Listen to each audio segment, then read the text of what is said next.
ताज्या घडामोडी पाहण्यासाठी C24 या YouTube चॅनलला लाईक करा, शेअर करा, सबस्क्राइब करा आणि बेल आयकॉनवरती क्लिक करायला विसरू नका।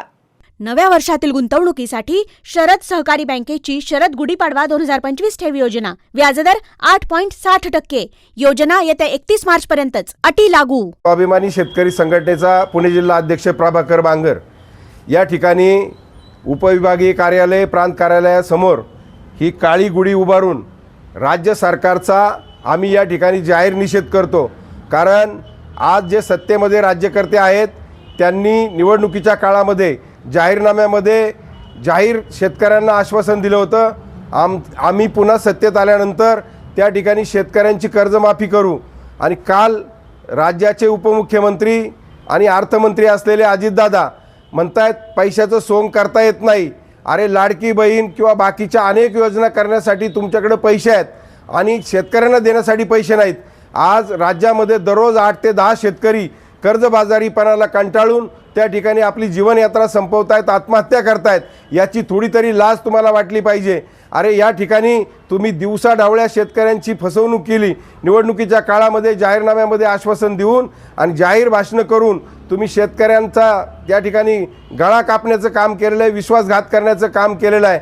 आणि मग शेतकऱ्याची फसवणूक करून तुम्ही त्या ठिकाणी मतं घेतली, आज सत्तेमध्ये बसलात आणि आज शेतकऱ्यांना सांगताय आमच्याकडे पैसे नाहीत, पैशाची सोंग करता येत नाही। कर्नाटक सारख्या राज्याचं उदाहरण देता। अरे राज्यात तुमची सत्ता आहे, केंद्रात तुमची सत्ता आहे आणि मग पैशाची कमतरता आम्हाला सांगता काय तुम्ही? आज या राज्याची देशाची तिजोरी भरण्याचं काम हा बळीराजा शेतकरी त्या ठिकाणी करतोय। तो अन्नदाता आहे, सगळ्यांना अन्नधान्य त्या ठिकाणी पुरवण्याचं काम, भाजीपाला पुरवण्याचं काम तो शेतकरी करतोय। अरे तुम्हाला खायला नाही मिळालं तर तुम्ही जगणार आहेत का?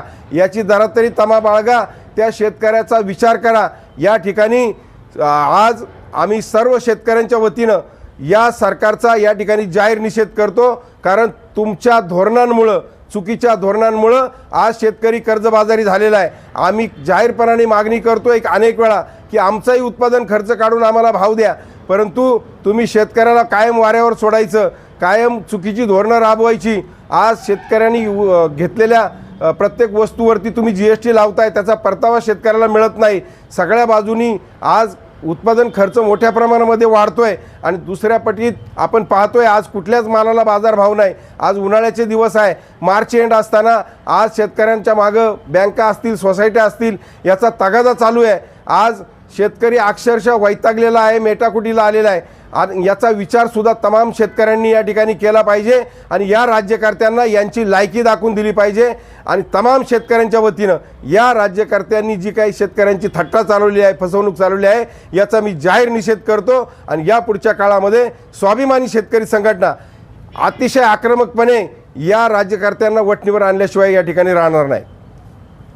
स्वाभिमानी शेतकरी संघटनेचा विजय असो, स्वाभिमानी शेतकरी संघटनेचा विजय असो। अरे एकच गट्टी राजू शेट्टी, एकच गट्टी राजू शेट्टी, कर्जमाफी आमच्या हक्काची, नाही कुणाच्या बापाची। अरे हमी भाव मिळालाच पाहिजे, हमी भाव मिळालाच पाहिजे, अरे हमी भाव आमच्या हक्काचा, नाही कुणाच्या बापाचा। अरे कोण म्हणतो देत नाही, घेतल्याशिवाय राहत नाही, अरे कोण म्हणतो देत नाही, घेतल्याशिवाय राहत नाही। शेतकरी एकजुटीचा, विजय असो, शेतकरी एकजुटीचा, विजय असो। ताज्या घडामोडी पाहण्यासाठी C24 या YouTube चॅनलला लाईक करा, शेअर करा, सबस्क्राइब करा आणि बेल आयकॉनवरती क्लिक करायला विसरू नका।